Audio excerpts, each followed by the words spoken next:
I'm Georgette Pierre, and you're watching Black and Nuanced Podcast in HD. This is an extension, a visual extension of my podcast of the same name, where I seek to dispel the idea that all Black people are monolithic. And I have the homie, I call him Jordan, but his name is Jordan Crafton. Hi, Jordan. What's up? What's up? How you doing? I'm doing well. How are you? I'm good.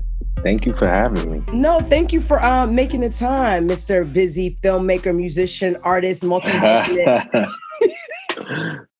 Hilarious.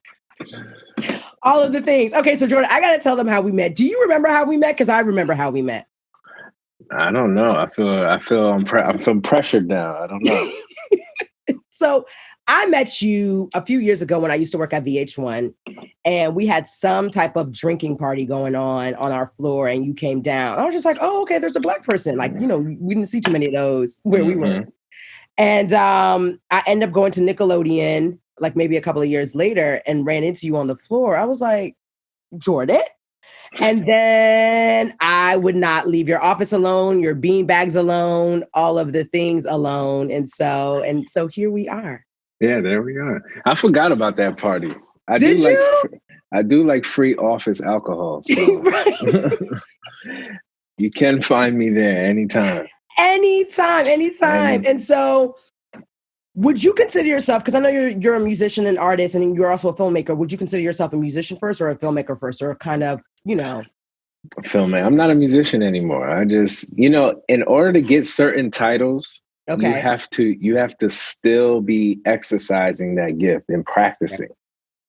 So I don't consider myself that anymore. I mean, I did it for a long time, but just filmmaker, storyteller, those are, and then every now and again I'll hop in and, play some music and stuff. But right. That's it, yeah. What instruments do you know how to play? Because I would see you playing the piano.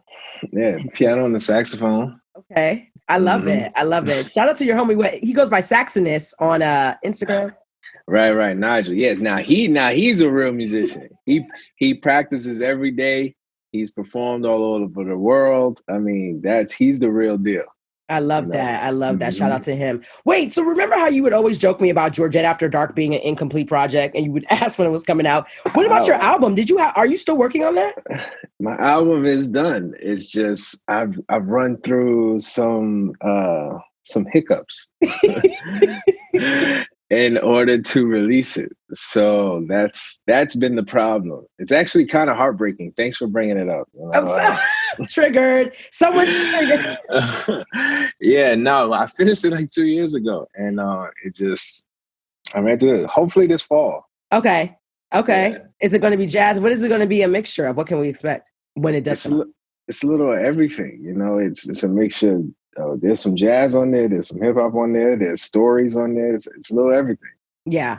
I remember hearing you played me some snippets, right, in your old office of the stories and stuff like that. Yeah, I'm not like you. I keep you during the process. I let you see things. You on the other hand, it'd be crazy. I gotta wait. It's like you and Dr. Dre's album. I don't know which was gonna drop first.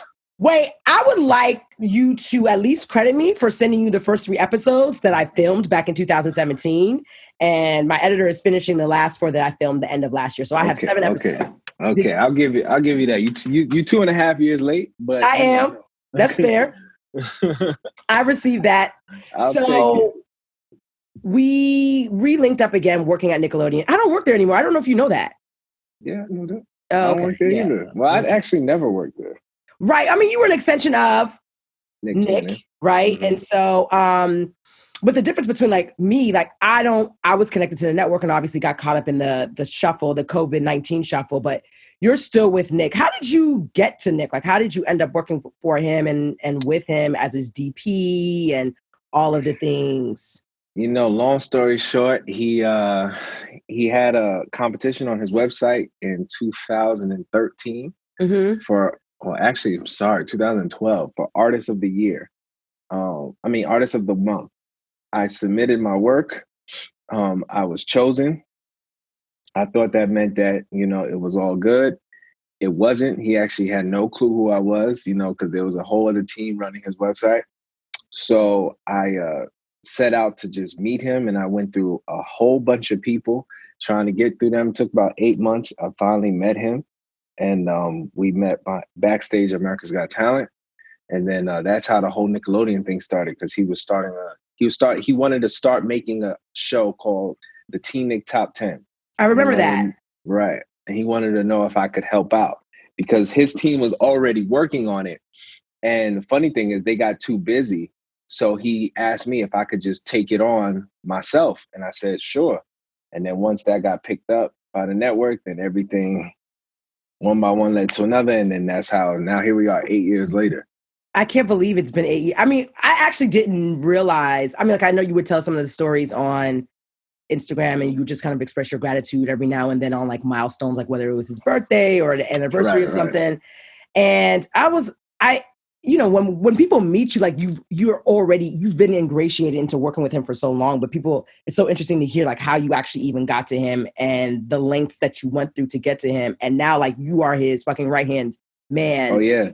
Yeah, it was intense. Like people, a lot of people, they say to me, they're like, oh man, you're so lucky, Jay. Be like, you wouldn't have done, a lot of people wouldn't have done even a quarter of the things I did. I mean, we're talking about standing outside radio stations, my cousin and I, for hours and hours, just to never even see him or his management, tweeting him every day, tweeting his assistant, emailing his agency, his manager at that time. I mean, it was an everyday, I'm just trying to get a chance pursuit to him.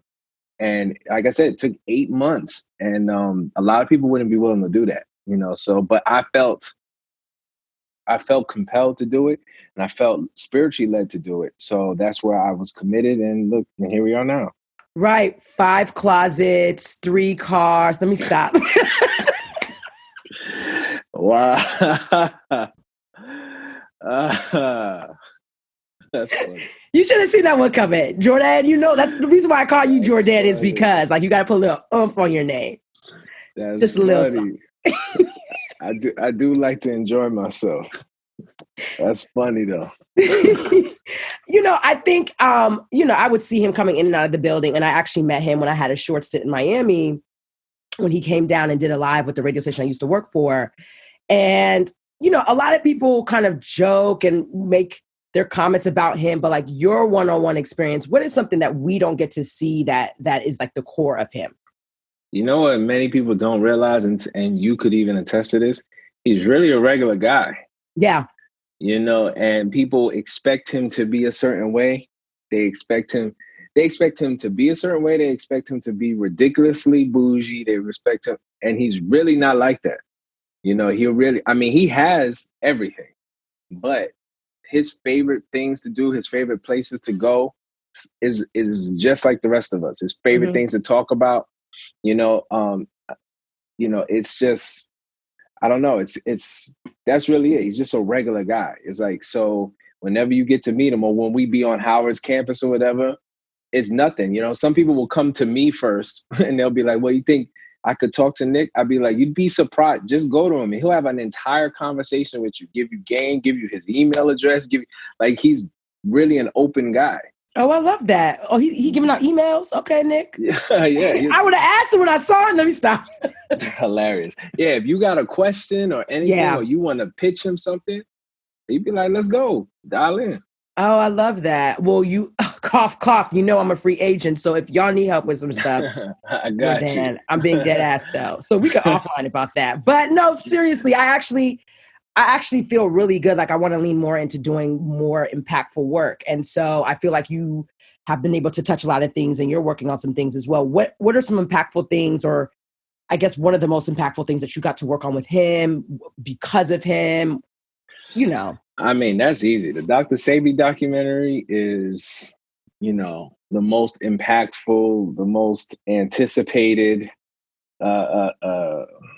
thing that the audience and the people have been waiting on, and they want to actually see, in terms of projects that I've done with him that have changed my life. I mean, so many. I mean, the fact that I've even been able to get into television is because of him, so I owe a lot, to a Black man that looked for younger Black men to help them chase their dreams and get to the next level. You know, we could say a lot of things about a lot of Black leaders, but Nick is the type that actually set out to raise up younger people that look like him. You know, so that's impactful enough. But in terms of the work, yeah, it's that Dr. Sebi documentary, and we're taking our time to make sure that we really do it right and shake the Right. room. No, it's funny because you and I, how this man's last name is pronounced 3 different ways. Like, what is the correct way to pronounce? Because I heard Sebi, Sebi, Sebi. Which one is correct? It's really Dr. Sebi. Okay. And in my opinion, unfortunately, he has transitioned. Right. So he's not here to tell us, but in the videos and stuff that I have seen from him, you know, talking about himself, he says Sebi. Okay. But a lot of people say Sebi, you know, like or Sebi, you know. Right. It's a lot, you know, Yeah. but one thing that he's clear on, it's everything he teaches is bigger than him. So you can call him whatever you want to, as long as you hear the message. Right. I was, you know, you and I offline about it, but I had one of my guy friends that told me about Dr. Sebi back in 2011 when I had moved to New York in 2010, and I was trying to do some holistic healing, and I had met one of his children I remember. in LA. And so, you know, he definitely changed my thought process on a lot of different things. Like whether I agree on some of the things that I experienced personally, like that remains to be seen. But the eating habits had changed immediately after I had talked to his daughter and all these other things.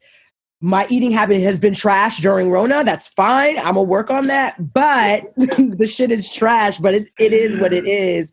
But yeah, I think I think what's going to be interesting when this document comes out, like, I feel like there's been, like I said, and we've talked about this, there's been mixed reviews about some of the beliefs that people believe, like at least when it relates to some of the things that he's done and has said and all the other stuff. But I think either way, I think it's introducing him to an audience that may have heard things and want to learn more things. And so you've been shooting and you're editing it. So you've shot things like you're behind, you're the shooter editor behind this documentary coming out.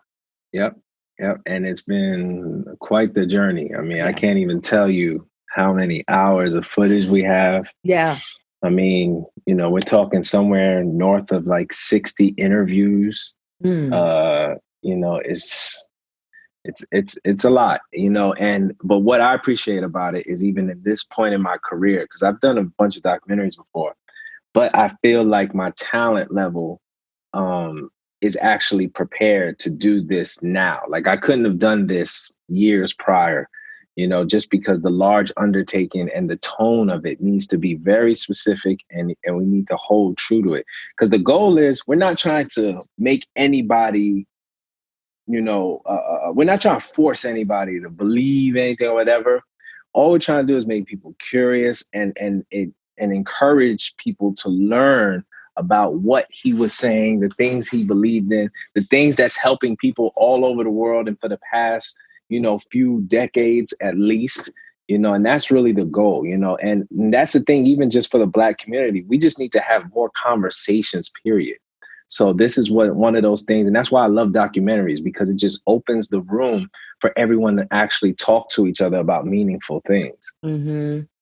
Outside of Nick, as far as for you, what is your penultimate goal? Like you are building this career path of being a DP. For those that don't know, it's director of photography, cinematography, or cinematographer. Like what is your penultimate goal? I would love to be, my goal is I want to be one of the greatest storytellers of all time. But I'm not worried about a financial amount. I'm not trying to be, I'm not trying to be rich in money. I'm not trying to be rich in money, but I am trying to be abundant in resources, you know, and that's what's very important to me. So that way, for the rest of my life, I can be free and always create, you know, and then that will allow me to be, if one season of my life, I want to step back into, maybe I want to score some things and, you know, and exercise those musical roots. If I want to go here and I just want to shoot some things, I want to edit some things, that's what I just want to be able to do for the rest of my life. And be able to pick and choose. Because you know how the arts is, sometimes we go into survival mode and we have to do projects that we don't even care about. You know, so I've been fortunate where the things at least that have involved my creative DNA, I've actually cared about them. So I just want to continue that path. Oh, I'm inspired. Oh, Jordan. See, that's why I call you Jordan. See that little like you. I love that. So are there any current projects, personal projects that you're working on, or has everything kind of been what you're working on with him?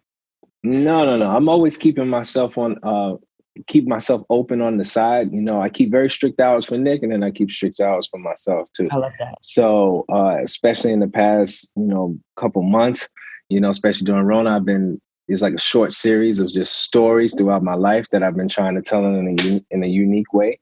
They're called bedtime stories. Perfect transition, because I was going to ask you about some things, because I had so many questions. Are these real stories, Jordan? Yes. Yeah, they are. It's Okay. crazy. Yeah, because I want to hone in. So you have 8 episodes up. I'm calling them episodes, but they're short clips or quick bites before Quibi came out. And you basically take the memoji of yourself, right? Mm-hmm. And you place it on the bodies of various videos, and then you're doing like the voiceover of like telling the story. The 2 that stuck out to me was episode 7, the police versus the black man. Mm-hmm. And I think in your caption, you were basically saying like and I want to emphasize that you personally don't have any problems with interracial couples or people dating, but you had a personal experience where you were just like, I think I am good. And this is not going to be, I just want to know some background. And then what happened to your friend? Okay, so first of all, I was 17. I had just went to the University of South Carolina. I didn't have a lot of friends. And within the first month I was there, one of my friends, he was dating a white girl, and he was a black man. And he said, yo, Jay, you want to come out? Her and her friend are coming, just come hang out with us. So I said, I was very skeptical at first. It's just because of the way that I grew up. My neighborhood in Long Island was all Black and Spanish. My interaction with people of different colors outside of that was non-existent. So only thing I had was, civil rights movies in my reference and in my rear view. So I was nervous just for that, just because I didn't know what to expect. And then I knew everything that everyone told me about the South, period, about how I should feel, how I have to be extra careful who I'm around and this and that. So I'm like, okay, cool. I decided to go. You saw what happened. We got pulled over by the police. We wasn't even in the car for 5 minutes. We made a left turn in front of the student cafeteria, and we got pulled over. And because it was my friend and I in the back seat and the 2 white girls in the front seat, and they pulled us out of the car and they beat both of us up. Again, on campus, in front of the cafeteria. And this was my first interaction with, that was my first experience.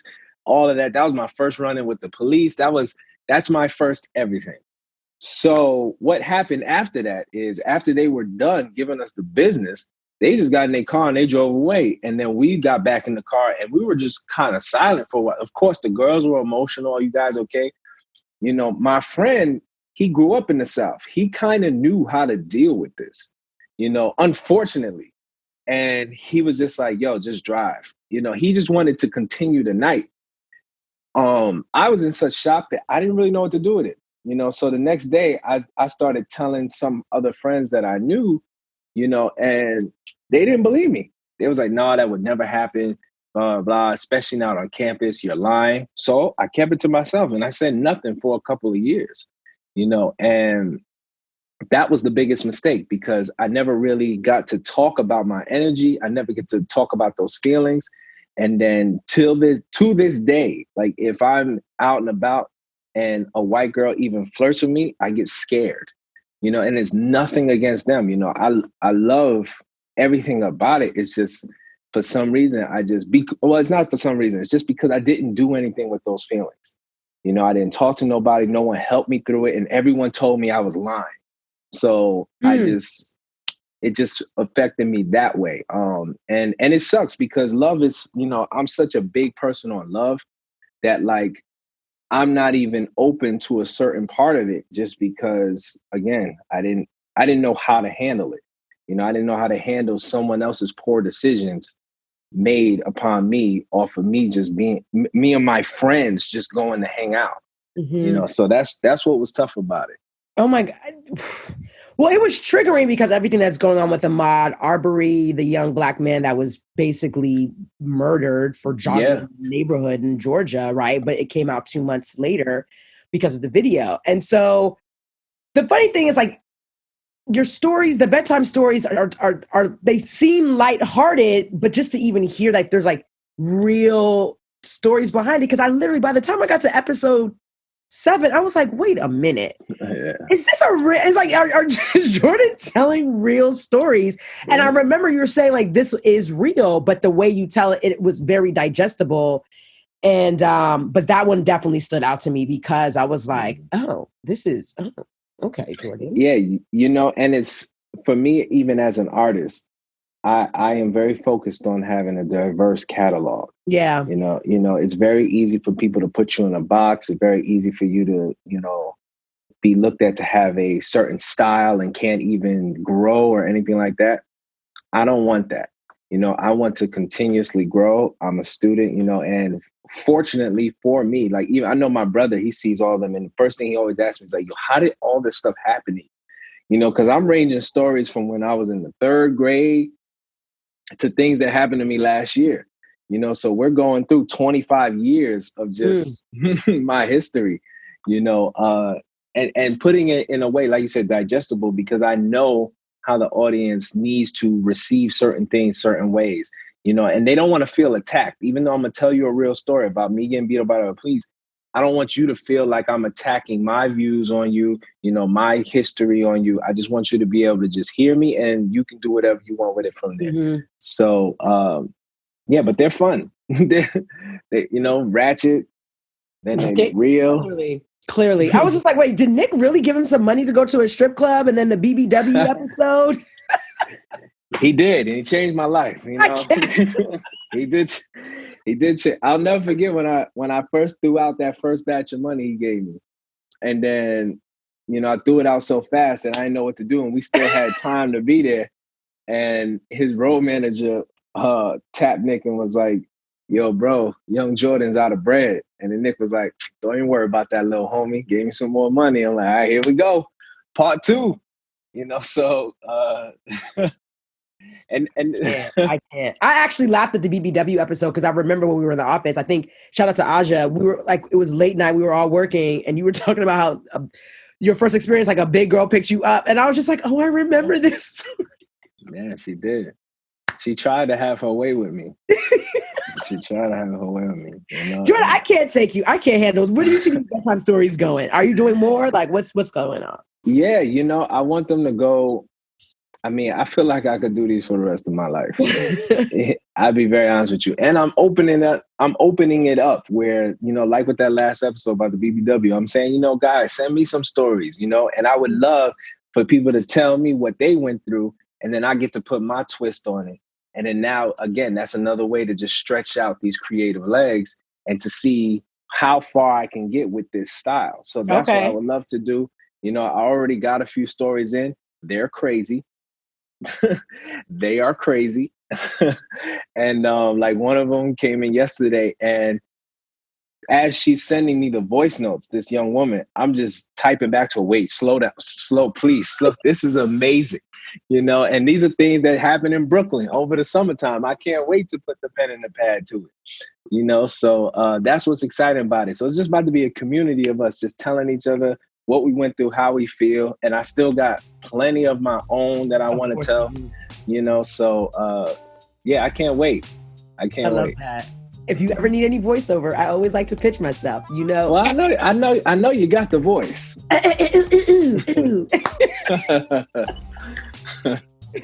Okay, so I want to get into this last segment called All of the Things, similar to my podcast. If your movie was a soundtrack, what would 3 to 5 songs be, any genre? Ooh, easy. 3 to 5. Okay, number 1, In a Sentimental Mood by Coltrane and Duke Ellington. One of my favorite songs. Yes. Another one, it is a cover of Over the Rainbow by Kirk Whalum. So those are both 2 jazz pieces. Okay. And then the third song. Give me 5, because I feel like you got more. 5. I was feeling like a soca or calypso ting would be in there. You know how I was like, oh, respect that he loves the Caribbean culture. Yeah, I think I probably have to throw Fast Wine in there from Michelle. That's probably one of my favorite soca tunes. Let's see. I said Over the Rainbow. I said In Summer Mood. If those are your three, we could rock with that.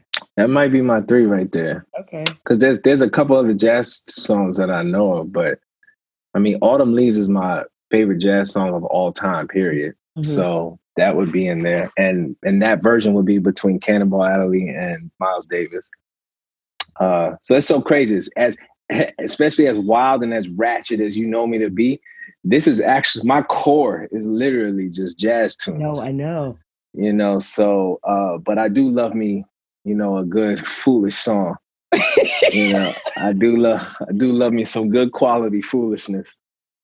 Like my favorite song right now, dang, what's the name of it? I gotta look it up real quick. Yes. No, but I think that's what there's this, and I joke you and all this other stuff, but I think there's this energy that's easy to be attracted to your being because like you're really cool, chill vibes, and then your flex is something different, right? And when I mean flex, like how you dress and like just this whole, I don't want to use the word swagger, but like you're so chill. So you'll go from jazz to, you said, to a foolish song, like to calypso to something else. And it's just like, who is this guy? Yeah, I am, you know what? I'm a weirdo. And that's probably, no, but that's my favorite thing to do. You know what I mean? Because think about it. If you're not weird, then you're either average or you're just not seen at all. So, and we think about Rich Dad, Poor Dad, we think about the rat race. I'd rather everyone else be sitting in traffic every day and I'll just ride up and down this lane with the other weirdos, which is very, very open. Because there's only a few of us who are actually excited to just be off like this. Yeah. And it leaves us open. I don't really care. It's like, if you tell me something's cool over here, I'm gonna go see it. And I'm ratchet enough to stay there long enough to see what it comes out to be. So, and as I've learned, as I've grown, it's been easier for me to like just accept everybody for who they are. So that's the fun part. Well, but that's actually truly you. Like you don't say it. Like I've witnessed it. I've seen it at its core. So, Jordan, thank you so much. How can they find you and follow your flex and your fly? Follow my flex and my fly. Instagram. I'm mostly on there. I am JD Crafton. I'm on there just showing a good time and being a fool. I'm the karaoke champ. I'm Young Papi Fuego. Oh my God. I'm a little bit of everything, so you get the whole vibe on there. I cannot. Jordan, I appreciate you so much. Make sure you stay safe in your quarantine. And when the world opens back up, I still owe you a wine. And Hey, listen. And the people want to see. They heard about your roots and they want to see what they do. They told me, I got emails every day like, yo, Georgia's me fronting. He is like, please do not. Don't worry. It's coming soon. She's back. The roti is on the way. Everything is coming soon. Oh my gosh. Oh, you're so funny. Jordan, thank you so much, sweetie. My pleasure. Thank you. Have a good one. And I want to see, if I can, Nick, I hope you don't mind, a rough draft before y'all release it. I would love to be one of the first few people that see it, if that's cool. Well, you're cool enough. Every premiere and screening and listening party I ever went to, you were there before me. So I don't know how you would be like, well, Jordan, can I please? Listen, this is not mine. And you're actually the plug. You gasoline me, but you're actually legitimately the plug. I received that, but like humble brag, like, nah, I think it's you, but it's cool. All right, sweetie. Well, I will talk to you later. All right, you take care. Okay. Thank you. All right, bye. Bye.